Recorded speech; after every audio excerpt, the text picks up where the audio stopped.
Bem-vindos a esse primeiro encontro de egressos aqui da Fabcom. Queria começar agradecendo muito o convite para participar junto com vocês. Eu que não sou egresso da Fabcom, mas estava aqui no dia da inauguração. Eu trabalho aqui de fato no corpo docente, que eu tenho a alegria e a honra de integrar desde agosto já do ano passado, mas a minha história com a Fabcom é uma história já de 20 anos. Eu estava aqui na data da fundação, inclusive a Gláucia, nossa assistente da direção, encontrou fotos minhas de 20 anos atrás. Estão na exposição. Então, eu mostrei em casa para minha esposa, para a Ana e para o meu filho Lucas. A Ana, a gente está junto há 26 anos, ela falou: nossa, eu lembro de você assim. Eu pensei: nossa, como você se apaixonou, enfim. E aí eu mostrei para o Lucas, meu filho de 13 anos. Falei: olha, filhote, fotos do papai 20 anos atrás. Primeira coisa que eu vi: nossa, papai, já eram coloridas. Segunda coisa que ele me falou: você era jovem. Mas ele se redimiu falando: você está mais bonito agora. Aí eu enchi de beijinho, não teve jeito. Queria agradecer ao professor Erivaldo pela acolhida, que não é de hoje, já é de muitos anos. Agradecer a alegria de fazer parte do corpo docente com colegas tão queridos, amigos tão queridos, que para além de uma relação de trabalho muito boa, também tem sempre uma relação que se pauta no bom humor, na acolhida, no respeito, na amizade. Isso é sensacional. E agradecer a presença de cada um e cada um de vocês aqui hoje, para a gente celebrar o fato de ter passado por uma universidade. É interessante olhar aqui as gerações diferentes, verificar, dá para ver daqui quem são os alunos de cada turma, o pessoal que se formou no passado, o pessoal que se formou em 23 e o pessoal que se formou em 22. Foi o que eu entendi. Eu estava indo tão bem. Mas sim, é bem legal ver, porque isso tem muito a ver com o nosso tema de hoje, que eu procurei desenvolver a convite da Adriana, para a gente falar de algo que já faz parte do nosso momento de vida madura, porque a faculdade ela é um divisor de águas na vida de todos nós. Em geral, nós entramos meninas e meninos, saímos homens e mulheres. E não falo isso de maneira pejorativa, ao contrário, é parte de um processo maior e fundamental chamado maturação. Porque assim como é bonito ver uma pessoa de 17, 18 anos ter a cabeça de 17, 18 anos, é bom ver a pessoa de 30 ter a cabeça de 30. Isso é um processo bonito de maturação, de individuação. O contrário é muito triste. Quando nós vemos uma pessoa de 14 anos tendo que pensar como alguém de 30 e assumir a responsabilidade de alguém de 40, é tão triste quanto quando a gente vê a pessoa de 40, 45, que ainda acredita ter seus 16, 17. E não está dentro dessa idade. E, portanto, hoje, no encontro de egressos, para a gente falar de caminhos, falar de maturação, falar de esperança, porque, afinal, não é porque você passou dos 25, parece que bastante gente aqui tem mais de 25, que, meu Deus, a vida acabou ao contrário. A ideia de falar hoje é sobre uma noção que nos bombardeia muito, mas que talvez a gente precise repensar, que é justamente a noção de sucesso. Quando a gente está no começo da faculdade, sucesso é tirar 8,5. Ou tirar um 8 e sair e falar: ufa, consegui. Mas depois vem uma pergunta, já nos quintos, sextos, sétimos semestres: qual vai ser minha carreira? O que é uma carreira? E aí, cada um e cada um de nós teve experiências diferentes para saber o que queríamos fazer. E em todas elas aparecia essa palavra: sucesso. Hoje eu não vou falar com vocês daquilo que a gente vê no TikTok. Aliás, curiosidade, pessoal de redes aí, quem teve Orkut? Muito bem, é isso aí, todos nós. Tá, então tem que voltar uma casa no tempo. Quem teve MSN? Aê! Nossa, quem teve ICQ? Aí já diminuiu um pouquinho, muito bem. Só para vocês terem um efeito de contraste, ontem à noite, aqui na Fabcom, eu estava dando aula para o primeiro e segundo semestre de Publicidade e Relações Públicas, Teoria da Comunicação. É uma matéria que eu sou apaixonado. E eles nasceram todos em 2007 para 2008, tá? Grande beijo. Então, quando a gente fala de redes sociais para eles, sucesso, eles estão no TikTok. A gente até pode estar, mas eles, o que é isso? Por que é rápido? O Orkut não era rápido. Eles estão, assim como muitos de vocês, no LinkedIn, mas com uma perspectiva diferente. Eles têm uma ideia de carreira muito diferente da nossa. Nossa, eu digo nós que passamos dos 25. Eu já passei muito dos 25. Então hoje eu gostaria de trabalhar com vocês algo que nos bombardeia nas redes sociais, que é a ideia de sucesso. Mas não como aparece nas redes sociais. Pensar o que nós estamos chamando. Botou errado. Esse sim. O que nós estamos chamando de sucesso? E como é sábado de manhã, e eu queria dar um tom mais leve para a nossa conversa, todos os slides têm fotos de gatinhos fofinhos.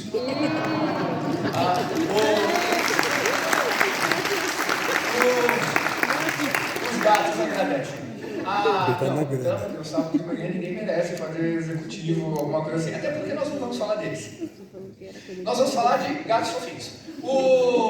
Quando a gente fala de sucesso, essa palavra que nos bombardeia em todas as redes sociais, que nos bombardeia nas palestras motivacionais, que nos bombardeia no dia a dia, o que é que vem à nossa cabeça? Talvez um gato rico como esse, a ideia de que o sucesso está ao alcance de todos, uma série de ideias prontas, que quando nós já saímos da faculdade, talvez a gente até questione, no sentido de falar, isso é sucesso? Espera aí, do que é que exatamente nós estamos falando? Então, queria, na velocidade das redes, em 12 segundos, pensa aí, quando a gente fala de sucesso, que imagens que vêm na sua cabeça? Que imagens que apovoam a nossa imaginação? E agora a pergunta mais dura, em relação a essa imagem de sucesso, aonde que nós estamos? Aonde que você se encontra, onde você se localiza quando você pensa nessa ideia de sucesso? Se a gente for pensar nos termos de rede social, sucesso é ter um canal no YouTube com milhões de inscritos. Quem? Alguém aqui? Canal YouTube, 1 milhão de inscritos, 2 milhões, algo assim, não vive só de publi, está aqui se transmitindo ao vivo? Não, ok. Quando a gente fala de sucesso, é a ideia de que quanto mais velho você fica, mais bonito, jovem você fica. Isso é verdade. Todo dia o espelho me diz que não. Mas se você diz sim para alguém, também não é esse sucesso. Então, talvez, se todos nós temos problemas com essa ideia de sucesso, será que o problema está em nós ou o problema está na ideia de sucesso que nos vendem? Será que o problema está na ideia de uma vida perfeita, uma vida bem-sucedida, que talvez não exista nem nas redes sociais? É para isso que nessa manhã de sábado eu queria convidar todos e todas vocês para a gente pensar de fato o sucesso que nos vendem, como desmontar essa ideia do sucesso que nos vendem e pensar numa outra ideia de vida bem-sucedida, talvez um pouco diferente daquela que a gente vê nas redes sociais. E não só nas redes sociais, nas reuniões de família, quando você encontra a pessoa da sua família que, entre aspas, deu certo, ou mesmo que não deu certo, mas acha que deu certo o tempo inteiro. Eu tinha um ex-parente, existe essa figura, sabia? Ex-parente. Ex-parente. Eu tinha um ex-parente que ele era no mesmo nível socioeconômico que eu, e todas as reuniões de família que a gente estava, ele chegava e vinha me falar de investimento, e dólar, e por que eu não investi em fundo de investimento, e eu não sabia nada disso, eu sou de humanas. Eu não tenho a menor ideia do dinheiro, eu tenho uma noção. Agora, falou em fundo, ação, bolsa, e ele chegava, falava de dólar, e por que eu não investia em fundo imobiliário, e eu não sei o que, e uma vez ele me falou, e falando que ele ia fazer isso, sucesso, eu virei e falei, escuta, foi aí que eu virou um ex-parente, eu falei, desculpa, mas se você é tão rico, por que você usa um Corsa? Aí ele falou, você também tem um? Eu falei, sim, mas eu sei que eu tenho. Essa ideia de sucesso é muito contagiosa, muito contagiante. E eu queria começar perguntando com mais um gatinho fofinho, com um olhar curioso, o que é que nos contam sobre sucesso? Se a gente olhar as redes sociais, especialmente aquela rede social, sabe aquela rede? Sabe aquela onde a gente posta que é bom em tudo? Sabe aquela rede que a gente posta foto? Essa rede? Lá é impressionante a quantidade de sucesso. Eu estou para postar, é que eu ainda não consegui colocar alguma coisa assim, sem fazer café. Então, o que é que nos contam sobre sucesso? Aqui, qual que é o pointer? Não, errei. Acabou. Não é assim. Bom, tá vendo aquele gato ali? É o outro contando para ele. Aquele sou eu, o gatinho na cadeira sou eu perguntando por que meu ex-cunhado tinha um Corsa. O que nos falam sobre sucesso? Primeira coisa, sucesso como riqueza e sucesso financeiro. A ideia de que se você conseguir juntar dinheiro, você vai se aposentar aos 45. Eu já estou atrasado 2 anos. Se você juntar, você vai conseguir parar de trabalhar. Esse sonho de viver sem trabalhar. A riqueza como fim e não como meio. O que é uma coisa muito típica de pensar quantos milhões você vai ter para ser feliz. De quantos milhões você precisa para ser feliz. E é evidente que conseguir pagar os boletos no final do mês dá um bem-estar fantástico. Mas não é disso que eu estou falando. Nós vivemos numa sociedade que confunde com muita facilidade dignidade com supérfluo. Então, enquanto uma parcela imensa da sociedade não tem sequer o suficiente para uma vida digna, e me corrijam, digam que o mundo está bom e que eu estou vendo coisas erradas, uma pequena parcela transforma o supérfluo em direito, porque o direito que falta para quem não encontrou essa dignidade sobra para aqueles que têm esse supérfluo. E aí a riqueza deixa de se tornar um meio e passa a se tornar o fim. Quanto dinheiro você tem lá? Mas uma outra coisa que nos falam de sucesso é a ideia dos relacionamentos. O sucesso como ter aquela vida feliz. Aliás, curiosidade, a expressão família doriana ainda faz sentido? Família de comercial de margarina? Faz sentido? Porque eu perguntei para o pessoal mais jovem. Lembre-se, eu estou no contraste. 12 horas atrás eu estava falando para pessoas que nasceram em 2007. Eu falei para eles, não sei o que, comercial de margarina. Tem que falar sobre família do Instagram. Foi, não, a hora que eu citei uma boa, a hora que eu citei umas 2 youtubers de família, tá? Isso é uma família feliz? Eu falei, é. Que coisa. Eu falei, essa é uma família comercial de margarina. Por que eles comeriam margarina? Gente, para de perguntar. Aí eu segui com a aula. Mas a ideia de que você tem uma família feliz. E é claro que isso é bom, é lógico. Veja, até para começar, é evidente que ter dinheiro, uma família feliz e ser legal é bom. O problema é a proporção que isso toma na nossa sociedade e o caráter irreal desse tipo de imagem que nos é vendida. A ideia de que um relacionamento bom é um relacionamento, por exemplo, sem conflitos. É um relacionamento onde os dois são eternamente jovens e bonitos, onde os dois têm a perspectiva de viver dedicados um ao outro e conseguir, inclusive, equilibrar família e trabalho. Você já deve ter visto vídeos falando sobre esse equilíbrio e, em geral, o discurso do sucesso tem uma característica. Ele mostra como você está errado. Então, se você não encontrou o sucesso e o equilíbrio em família, a culpa em algum momento é sua. Vamos voltar a isso. Mas a ideia de que sucesso é você ter um relacionamento perfeito, como daqueles 2 gatinhos ali envolvidos em corações. Só uma questão, eu estava olhando lá fora, durante o nosso café de recepção, eu estava prestando atenção em algumas pessoas. Vou confessar que eu não prestei atenção tanto quanto eu gostaria, porque eu fui interrompido pelo bolo de milho. Alguém não comeu o bolo de milho? Não, agora eu fiquei com vontade. Estava maravilhoso. Não, quem não comeu, por favor, faça esse favor para você. Eu vi, mesmo interrompido pelo bolo de milho, eu vi que tem vários casais aí que se formaram aqui na Fapcom. Levanta a mão, por favor, os casaizinhos que se formaram aqui. Fofo. Vários casais desse lado. Interessante, aqui desse lado teve um casal que ela levantou a mão, ele demorou 6 segundos para levantar a mão. Nossa, vai ter DR. Mas, olha só, pessoal que o casalzinho se formou aqui, vocês estão namorando desde que semestre? Primeiro semestre? Segundo? Terceiro? Terceirão. Quarto semestre? Vamos ver agora os que sobreviveram ao TCC. Alguém começou a namorar no 8º semestre? Não, né? Não dá, você está namorando o TCC. O 6º, 7º, namorinho de começo de faculdade. Muito bem, é isso aí. A ideia de que você vai ter poder e sucesso e, principalmente, reconhecimento. Ser bem-sucedido é ser reconhecido, é saber daquilo que você está falando. Outra coisa que nos vendem em relação ao sucesso são 3 coisas que a essa altura da vida você já sabe. A ideia é que o sucesso vem rápido. Não, o sucesso não vem rápido. O sucesso, a ideia de sucesso não é essa, tá? Mas a ideia de sucesso, ela é construída. E essa noção de sucesso vir rápido, ela está nos tornando muito ansiosos. Ela está tornando não só nós, mas sobretudo as gerações mais novas, muito ansiosas. Eu vejo, eu tenho a alegria de dar aula há 26 anos.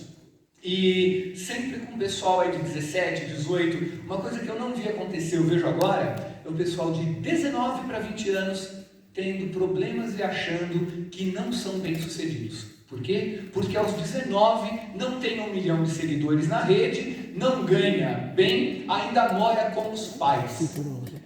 O ano passado, uma aluna brilhante, muito boa, ela tem acho que 20 anos, ela tinha 19, ela no final da aula chegou para conversar, falou: professor, eu queria falar com você sobre carreira. Eu falei: legal, né, bacana. E ela começa assim: olha, professor, eu não sei se eu sou muito ansiosa, mas eu ainda não consegui nada. E eu falei: conseguiu nada em que sentido, né? Ela falou, eu falei: você não está estagiando, nada? Ela: não, eu estou estagiando. Inclusive ela me contou, estava estagiando numa grande empresa da área de comunicação. Não vou dizer o nome porque, né, todo mundo de repente trabalha em algum lugar. Mas eu falei: e qual que é o problema? Você está no estágio? Você está bem? Ela: não, mas eu não consegui nada ainda. Eu falei: mas você está num bom estágio, o que é esse conseguir? Ela: eu não tenho nada, eu sou muito fracassada. Nossa.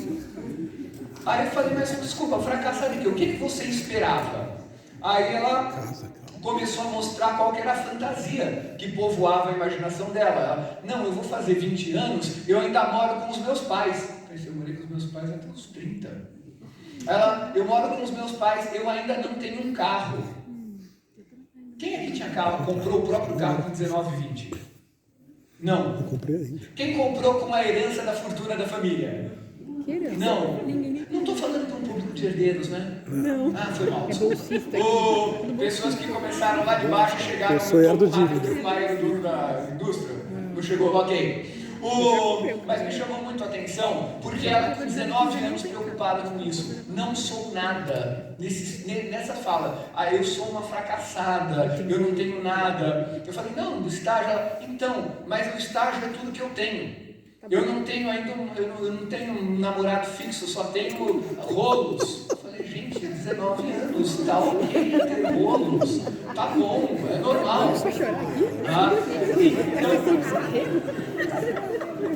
Ouviu o que alguém falou aí? Tem rolos até hoje? Ok. Rolos até hoje. Gente, é isso aí. Isso é vida real. Então, olha só. O sucesso vem rápido. Não, o sucesso não vem rápido. E a noção de sucesso, ela tem uma armadilha. Como nós, seres humanos, somos seres pautados numa vontade, como nos lembra Schopenhauer, desculpa, tem que ter filosofia, eu só falei de comunicação, mas o Fabicon também tem filosofia, não posso deixar de falar de filosofia. Como lembra Schopenhauer, nós somos seres de vontade, nós somos seres regidos por uma vontade cega e irracional. E isso faz do sucesso uma armadilha, porque o sucesso está sempre no horizonte. Quanto mais eu me aproximo, mais distante ele vai ficando. Essa noção que nos vendem de sucesso. Então, ele nunca vem rápido, porque ele nunca vai chegar nessa proporção. Outra história que nos contam: todo mundo vai chegar neste modelo de sucesso. Todo mundo pode ter sucesso, é verdade, mas não esse modelo que nos vendem lá Tá? Então, essa segunda ideia de que todo mundo pode ter sucesso, ela acaba criando um efeito colateral de que quando você não chega nesse lá imaginário que nos vendem, a culpa é tua. Porque se todo mundo pode, então por que só você não pode? E finalmente, na esteira disso, a ideia de que o sucesso depende só de você. Não existem circunstâncias, não existem obstáculos, tudo depende de uma vontade sua que viria e que seria absolutamente potente para te transformar em alguma coisa nova.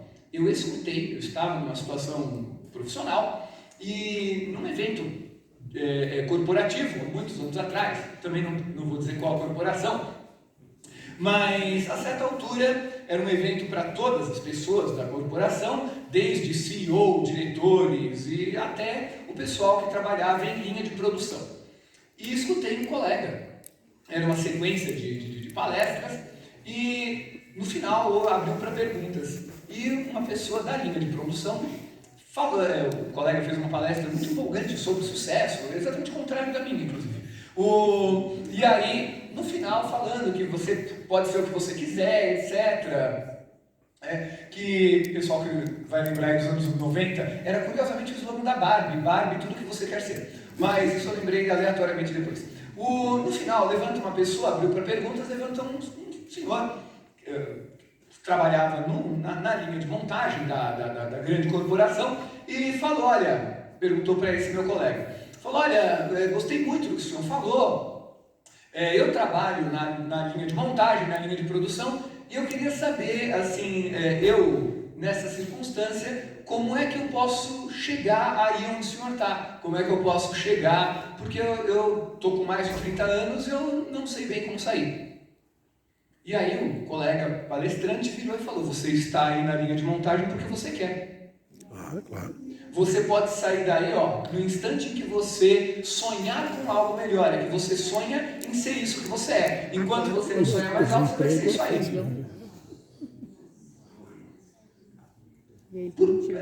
Ok. Aí ficou aquele clima de climão, assim, rapaz, o senhor agradeceu, ficou uma coisa meio estranha, mas no fundo ele verbalizou o que nós lemos por aí, só depende de você. Então, se você está numa linha de produção, só você é o responsável por isso. E se você quiser fazer alguma mudança, se você quiser mudar, basta você fazer como aquele filhote de gatinho ali e olhar mais para cima, pelo menos o que nos vem. Esforço pessoal, enfrentar condições e mudar o jeito de pensar. Isso é errado de maneira nenhuma, ao contrário. Como eu falei, não é uma questão do que estamos falando, mas da proporção que isso assume, da proporção, às vezes, irreal. É evidente que é importantíssimo esse esforço pessoal. Vocês sabem, cada um de vocês, daqui, não quero criar nenhum problema, mas faltam menos de 48 horas para amanhã de segunda-feira.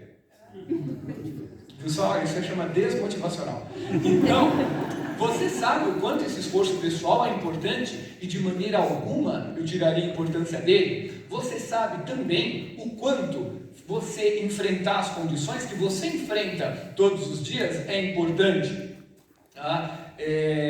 Enfrentar condições não é só enfrentar os grandes problemas, é segurar uma linha vermelha.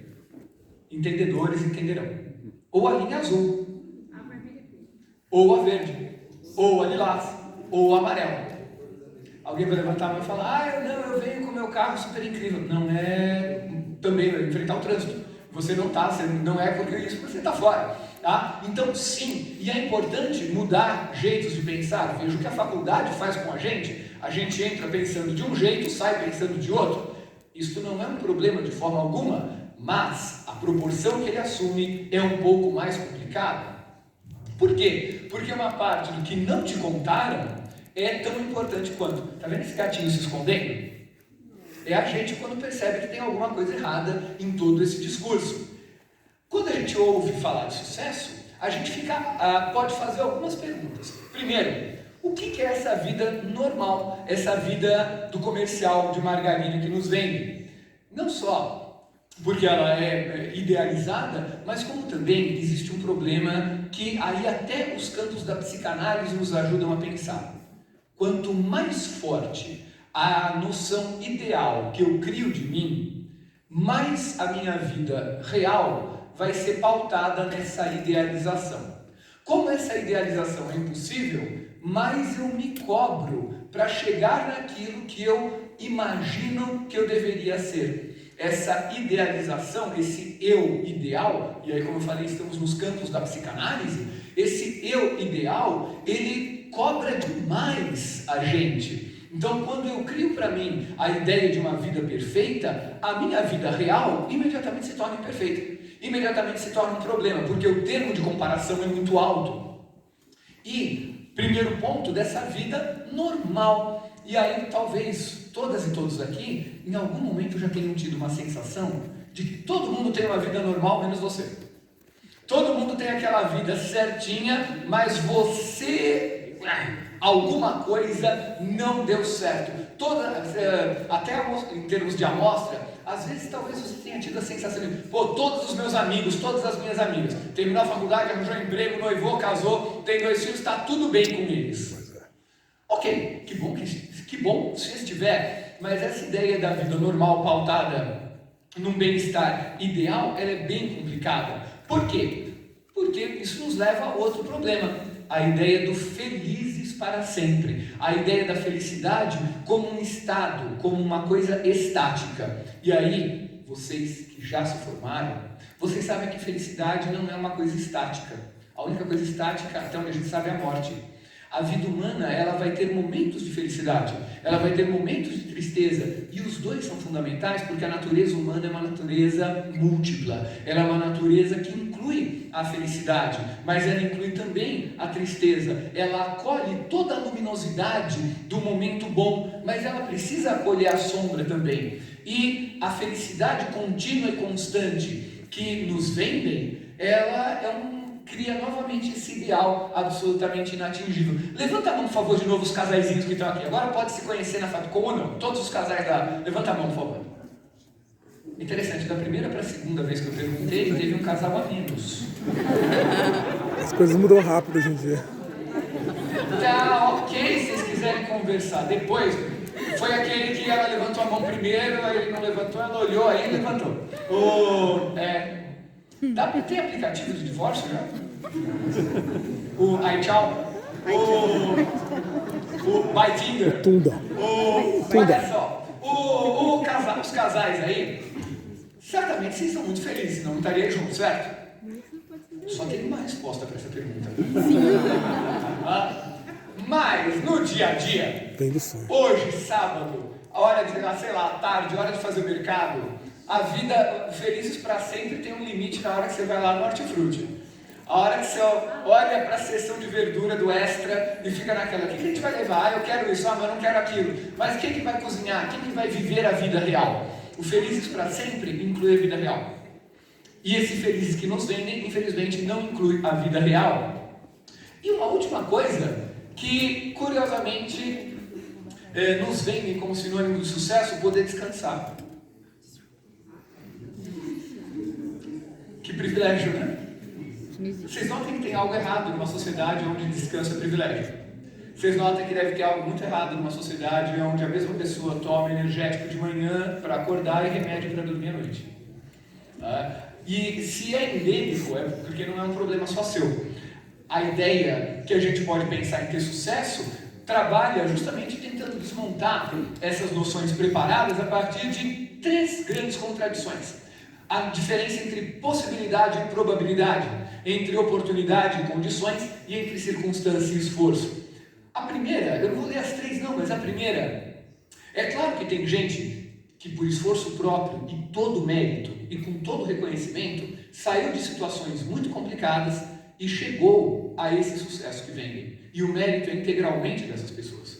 No entanto, a gente não pode confundir possibilidade com probabilidade. É possível que essa pessoa faça isso, mas é improvável que muita gente consiga. Se o sucesso é para todo mundo, por que tem tão poucos bilionários no mundo? Temos um problema estatístico. Tá? E eu queria ilustrar esse ponto com uma situação que eu vivi. Não me contaram. Eu estava uma vez esperando para fazer uma atividade profissional, cheguei muito cedo no lugar, entrei num café, num bairro chique de São Paulo, que curiosamente é onde eu gastei todo o dinheiro que eu ia ganhar com a atividade logo em seguida, soma zero. Mas tinha trufa, desculpa, não resisto. E aí eu tô lá tomando um café, tá? Realmente um bairro fino de São Paulo, um cafezinho a R$28. Eu avisei. E eu não coloquei nem na rede para falar, né? Eu avisei. E aí entra um rapaz, né? Muito jovem, muito jovem. Se tivesse 20 anos era muito. Bem vestido, camisa social, gravata e com um crachá, onde no começo eu não consegui ler, parecia um crachá corporativo. Ele estava segurando uma caixa, um Tupperware desses que a gente não devolve nunca. E aí me chamou a atenção, ele entrou num lugar muito chique e tal, olhar meio estranho, tem um recorte aí que é bastante cruel, típico da nossa sociedade, é um rapaz negro. Vamos lembrar que a vida real ela tem todas essas nuances. E aí ele entrou tal, com um crachá, e no crachá tinham 2 letras D, assim bem salientes. E comecei a prestar atenção. Ele chegava com a caixa e passava nas mesas. E quando ele se aproximou um pouco da onde eu estava, em uma mesa com várias pessoas conversando, e aí eu escutei. O crachá estava escrito Davi Doces. Crachá, tela e gravata, tudo certinho. Ele chegava para as pessoas e oferecia, e dizia o seguinte discurso: oi, tudo bem? Meu nome é Davi, eu vou estudar economia em Harvard, e eu estou vendendo esses brigadeiros para financiar o meu curso.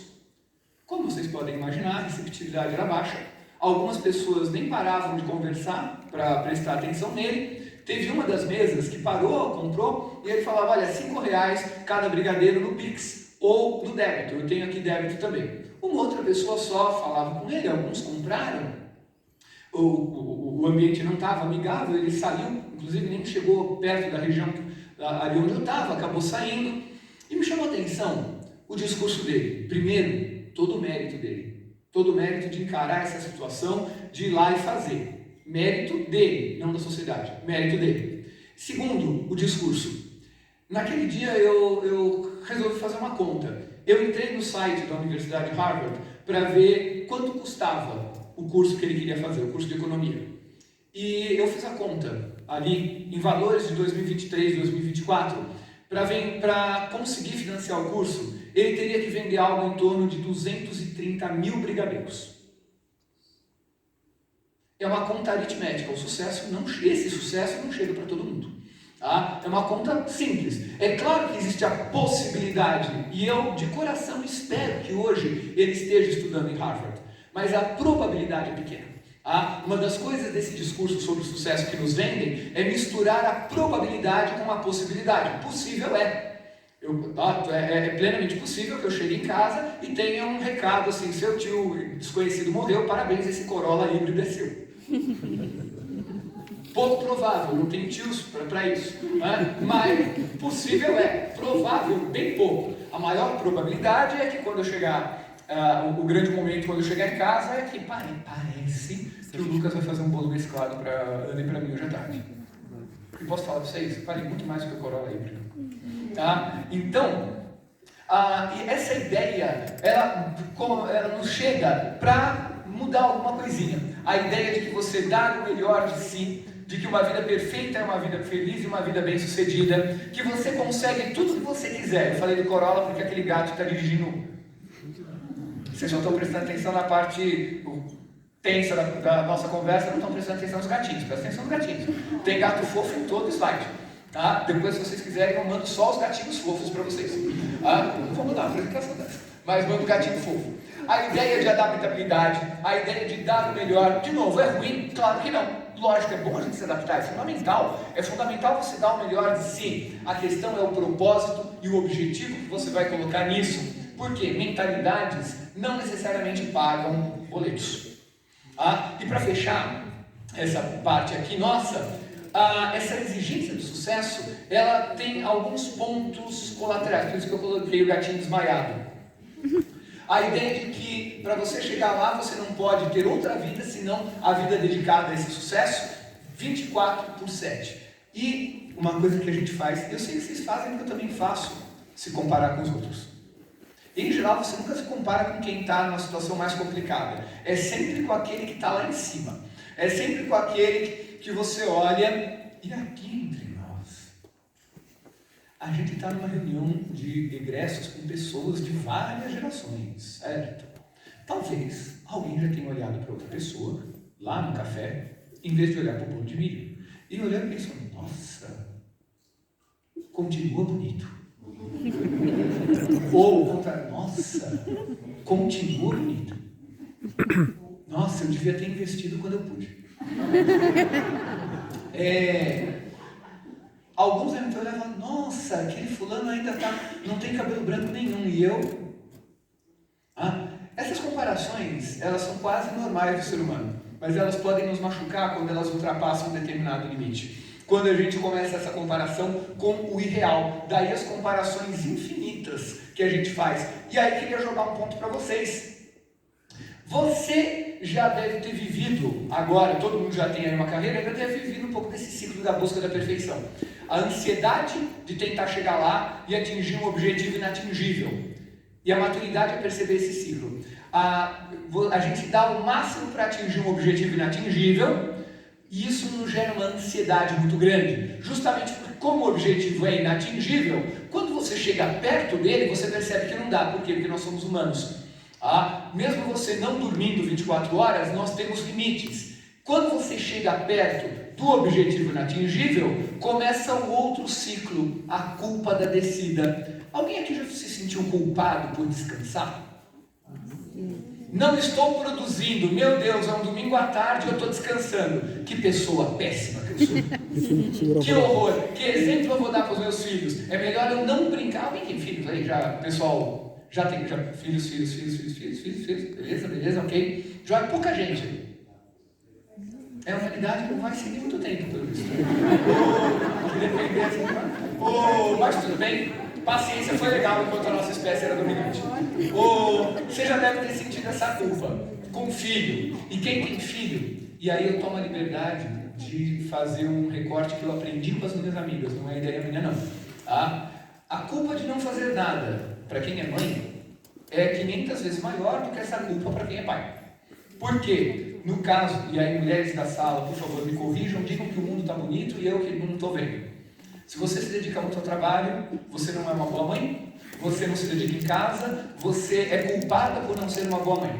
Você, mãe, se dedica ao filho, não é engajada com o trabalho, não mostra responsabilidade, não quer crescer na vida, quer se dedicar a uma coisa só. Aí você vai ver 500 vídeos nas redes explicando como conciliar maternidade e trabalho. Seria mais fácil se o pai ajudasse. Mas as redes não falam como manter o pai. Então, a ideia é sempre essa culpa. Puxa, nunca estou bem o suficiente. Pais que são presentes aqui na sala, não estamos fazendo mais que nossa obrigação. Curiosamente, a gente é muito elogiado por isso. Que bonito, você ajuda. Não ajuda, indivíduo. Que bonito. Não é bonito. Esse tipo de elogio dói. Por quê? Porque mostra que tem algo errado nessa noção de sucesso. E quando você chega nesse problema, começam a te vender soluções. É o que eu costumo chamar de indústria da baixa autoestima. Aquilo que vende solução para você, para problemas que nem você sabia que tinha. No dia que eu fiz 40 anos, foi muito legal. Em muitos aspectos. Eu que fazer aniversário é libertador. Eu estou esperando fazer 75 para começar a dar aula só em latim e ouvir perguntas só em grego. E pintar o cabelo de verde, assim. No dia que eu fiz 40 anos, por acaso eu estava num shopping e tinha lá um centro de estética. Sabe centro de estética? E por acaso eu estava passando e uma moça estava fazendo promocional da loja, me estendeu um panfleto. Olha, rejuvenescimento, tratamento em até 36 parcelas. Falei, estou fazendo 40 anos hoje. Então, hora de começar. Nem o parabéns que eu recebi no dia compensou essa descompensada. Mas está muito nessa. A ideia foi, poxa, mas eu nem sabia que eu tinha esse problema. E uma outra característica diante do discurso de sucesso, quando a gente percebe que falta, para onde que a gente apela? Para o excesso. Não é à toa que nós somos uma sociedade onde todas e todos nós sentimos faltas de coisa e temos excesso de tudo. E essa cultura do excesso é onde entra inclusive o excesso dessa busca por sucesso. Aonde a gente tenta transformar a ideia de perda em oportunidade sem viver a perda. E a gente sabe que a vivência da perda é uma dimensão do humano, é uma dimensão fundamental do humano. Perdas nos deixam tristes, perdas não são celebradas. Às vezes a gente perde coisa, mas vai lá para a rede e agradece a perda. Que bom que eu falei qual rede, estou me referindo à rede. Sabe, a gente agradece, que bom. Obrigado, empresa. Oi? Não, nossa sociedade está esquecendo de viver os lutos. E viver o tempo de luto é fundamental. Até, não só de perda, de toda e qualquer perda, porque ela faz parte de um processo muito mais importante do que esse sucesso, que é o processo de maturação. É o processo onde a gente aprende a unir os opostos. Por isso que é uma foto onde tem um cachorro e um gato brincando. Prestem atenção nas fotos. É onde a gente aprende uma outra ideia de sucesso, aprende que algo é mais importante do que essa ideia que nos fazem. E a partir de três grandes pontos que a gente pode olhar. Primeiro, o tempo do sucesso. E eu trouxe isso porque estamos falando de egressos. Então vocês já têm uma temporalidade na vida de vocês que a garotada de ontem à noite não tinha. E que bom, ainda bem. O outro, pensando nessa ideia do tempo, a ideia de como você divide seu tempo e reservar, na medida do possível que a gente sabe, pensar que o tempo não é só de produção. O tempo também é o tempo da vivência que nós estamos esperando. O tempo da vivência, o tempo da experiência, o tempo de saborear as coisas. E esse tempo de espera, o tempo de sucesso, ele não é só um tempo de espera. Ele é um tempo de realização. Por isso que eu coloquei esse gatinho feliz. Felicidade é diferente de bem-estar. O sucesso que nos vendem pode prover bem-estar. É claro que você andar num carro com ar-condicionado traz mais bem-estar do que andar num ônibus lotado. Mas isso não tem necessariamente a ver com felicidade. Um segundo ponto, para a gente já encaminhar aqui para o encerramento, é pensar que o sucesso é uma dimensão da vida, principalmente esse sucesso profissional.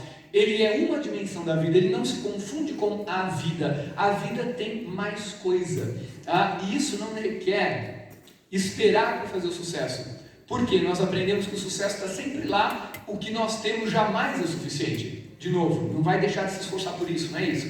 Mas é encontrar essa ideia de sucesso, onde nós podemos aprender a acolher a imperfeição, a acolher a perda, a acolher aquilo que faz parte do humano. O que vem a ser essa ideia de sucesso? Como é que você mede o seu sucesso hoje? Pelo que você deixou para trás. A grande medida do sucesso é a gente perguntar o seguinte: o que é que eu tive que deixar para trás para ter aquilo que eu tenho hoje? E a pergunta seguinte é a mais difícil: valeu? Eu deixei para trás? Eu mencionei pais agora há pouco, porque tanto na vida corporativa quanto no meu trabalho também como terapeuta, uma coisa que eu já escutei muito é falar: meu pai não estava presente. Meu pai não está. Eu nunca vi ninguém reclamar: meu pai não me deu dinheiro, meu pai não me deu brinquedo, meu pai não me deu propriedades. Mas eu escuto com frequência: meu pai não me deu a ele mesmo. Meu pai não me deu o tempo dele, meu pai não me deu a atenção, meu pai estava sempre em algum outro lugar. E a gente pode pensar: que medida do sucesso é essa? Conseguimos, é verdade, mas o que é que faltou? O que é que ficou para trás para eu chegar naquilo que eu devo ter? Essa é a medida do sucesso. Não é necessariamente aquilo que eu tenho, mas pensar: o que eu deixei para trás foi ok? Eu deixei tranquilo? Foi bem? Que medida é essa dessa vida que eu não vivi? E nesse ponto a gente aprende que o sucesso, que a medida do sucesso, ela é bem diferente dessa que nos vendem. Porque o sucesso está na realização do humano. E esse humano não se mede em conta bancária. Vocês entenderam que eu não estou fazendo uma coisa contra? Não, vocês já entenderam. É uma questão de você pensar a medida. Sabe quem que vai nos lembrar disso? Lá atrás, a filosofia em Aristóteles, quando ele nos lembra que a vida boa é a vida da justa medida. A vida boa é a vida onde a experiência pode ser vivida na sua plenitude. E o ser pode ser vivido na sua plenitude. E é para encerrar que eu queria trazer uma ideia de uma filósofa do início do século XX, chamada Edith Stein, que teve a experiência da barbárie mais profunda. Ela foi morta num campo de concentração, então ela experimentou o mal absoluto em primeira mão, mas nos seus escritos ela sempre nos lembra da vida vivida de maneira plena, uma vida de compreensão da pessoa integral, na qual a realização profissional é uma parte importante, mas na qual a realização do sentido do ser é muito mais importante. Se vocês estão aqui nesse sábado de manhã na Fapcom, é porque de alguma maneira a faculdade marcou esse ser que vocês são hoje, marcou esse tornar-se são hoje. Vocês estão aqui para ser novamente fapconianos num sábado de manhã e lembrar talvez um pouco daquilo que vocês já foram, porque é olhando para aquilo que nós somos que nós podemos descobrir o que nós viremos a ser. Nesse vir a ser que está tão ligado a um sábado como hoje de manhã, eu queria agradecer muito a atenção de vocês. Parece que o casal se reconciliou, já se beijou de novo. Queria agradecer muito a atenção de vocês, agradecer o convite da Fapcom e a alegria de estar aqui com vocês nesse sábado. Muito obrigado.